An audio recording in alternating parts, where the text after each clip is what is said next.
Okay, here we go, guys. Chapter 39. Nights in the shelter, night after night.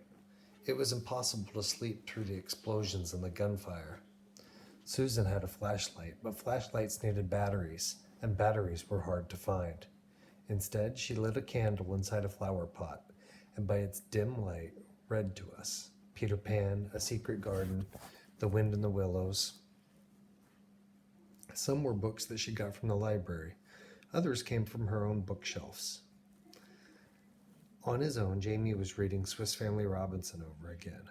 "We're like them," he said one night as the candlelight flickered off the shelter's tin walls.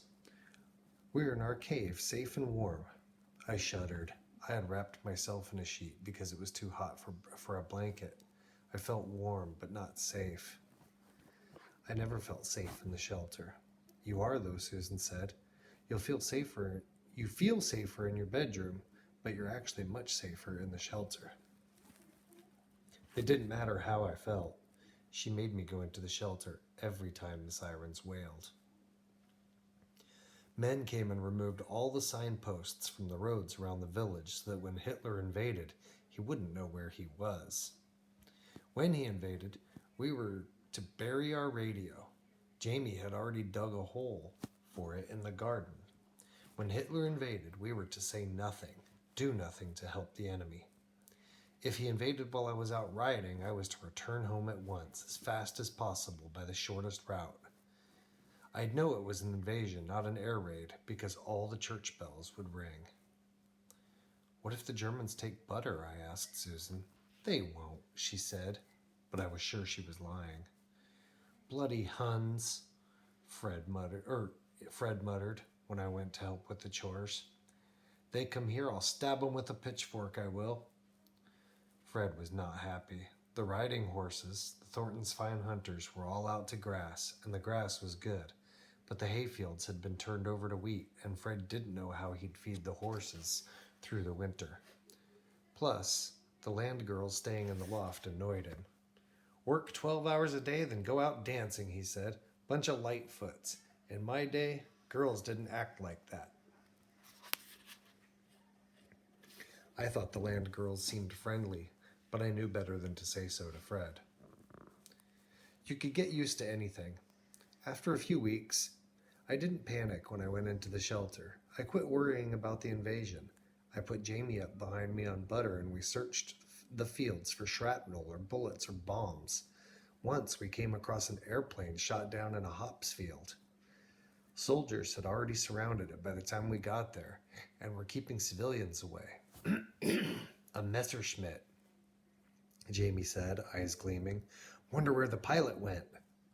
The pilot had bailed out. The plane's canopy was open. "Caught him," one of the soldiers said, overhearing. "Prisoner of war, no troubles." On a day in early August, Susan went to a WVS meeting. Jamie was tending the garden. He loved it. And I took off on Butter for my daily ride.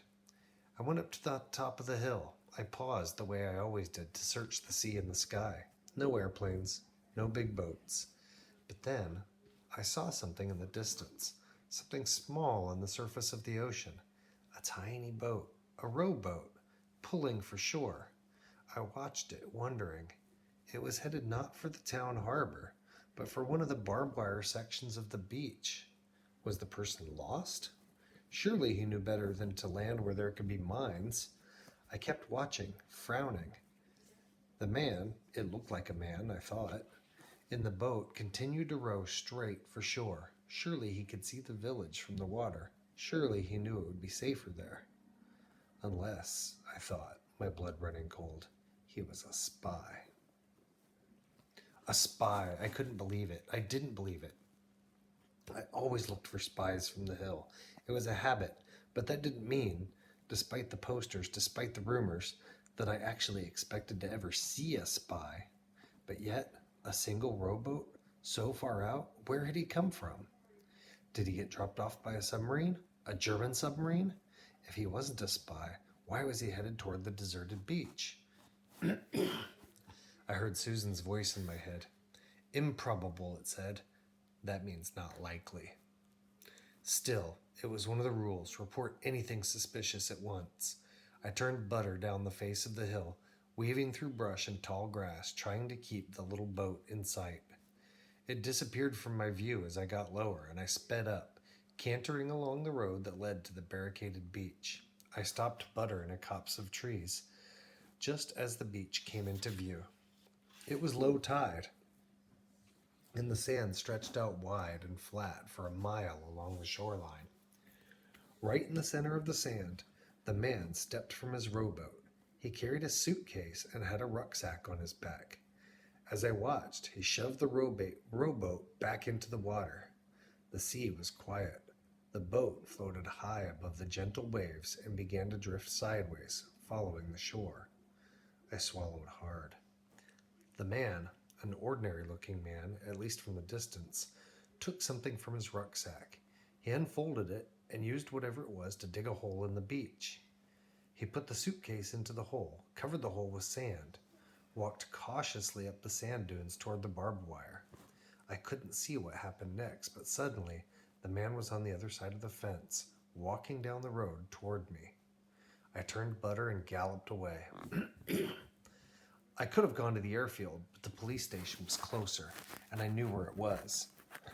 Near the school, near the shop where I'd had tea. I kept Butter to a canter, even over the cobblestoned main street. I pulled him to a halt at the station, wrapped his reins around the handrail, and hurried up the steps as best I could. I didn't have my crutches. "I think I found a spy," I said to the first person I saw, a portly man seated behind a large wooden desk. "A spy on the beach." The portly man turned toward me. "Get a hold of yourself, miss," he said. "I can't understand you the way you're gabbling." I grabbed the edge of his desk for balance. I repeated my words. The man looked me up and down, particularly down, at my bad foot and its odd homemade shoe. I fought the urge to hide it. "How was it you saw a spy?" he asked. He had a little smile on his face. I realized he didn't believe me. "I was out on my pony," I began. I told the whole story. The hill where I always kept a lookout, the little boat, the suitcase buried in the sand. "On your pony," the man said, nodding, with his smile widening into a smirk. "Watch a lot of newsreels, do you? Listen to the scary stories on the radio?" He thought I was lying, or at best exaggerating, and now he was staring at my bad foot again. I felt a wave of heat climb up my neck. I thought of what Susan would do. I drew myself up taller and glared at the man. I said, "My bad foot's a long way from my brain."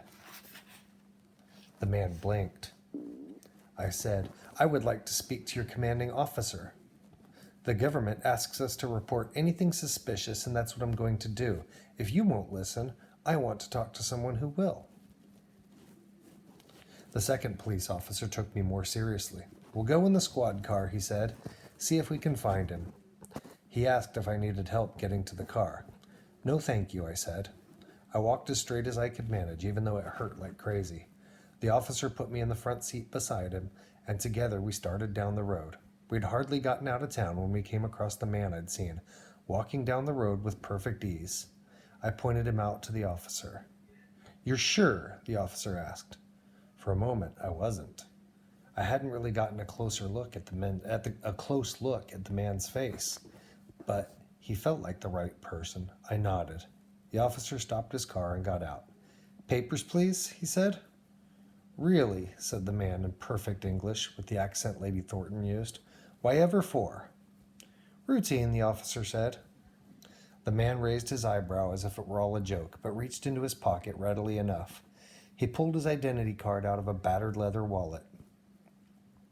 "I'm just on a bit of a walking holiday," he said, indicating the rucksack on his back. "My ration card's in there if you want me to fish it out." He could not sound more English. He could not look more English. And yet... "Sir," I said to the officer. He came over to the window on the passenger side and leaned in. "I'm sorry, miss," he said, shaking his head, "but I think you've..." I said, "His trouser cuffs are wet, and they're full of sand." No one went to the beaches anymore. No one ever. It wasn't allowed. The officer's smile disappeared. For a moment, I thought he was angry with me, but I was wrong. The next thing I knew, the man from the beach was handcuffed and bundled into the back of the car. He protested vehemently in his perfect English voice. Back at the station, patient Butter still stood tied to the porch rail. The officer told me to go on home. We'll handle it from here, miss. I wanted to tell Susan, but I wasn't sure how. I put it off so that I could think about it more. We were halfway through dinner that evening when the police knocked on the door. It was my second officer and another. We need to speak with your daughter, ma'am. I got up quickly. Susan looked stunned. Jamie looked delighted. We need you to help us locate the buried parcel, my officer said. So I went again in a squad car, this time all the way to the beach. I showed them where I'd stood with Butter, watching, and then I tried to show them where I thought the man had landed with his boat. The tide was high now and everything looked different. We'll have to get the army to dig it up anyhow, the officer said. For all we know, the beach is mined. He drove along the edge of the barbed wire fence. We got out near where I thought the man had gone through, and I walked up and down the road until we found a footprint. The officer marked it with a piece of cloth tied to the fence, and then took me home. I paused before I got out of the car. Will you let me know what happens to the man? The officers shook their heads. It'll be a secret, miss. Will you let me know if he really is a spy? They looked at each other and nodded. But you're to stay quiet about it, one said. I nodded. Loose lips sink ships, I said. I went in to make my explanations to Susan. She was waiting for me on the purple sofa. She listened to the whole story. Then she put her hands on either side of my face. She smiled at me and she said, Oh, Ada, I am so proud. The very next afternoon, someone knocked on our door again. It was a police officer. Not the one who had helped me, but the fat one who had sat at his desk and thought I was making things up.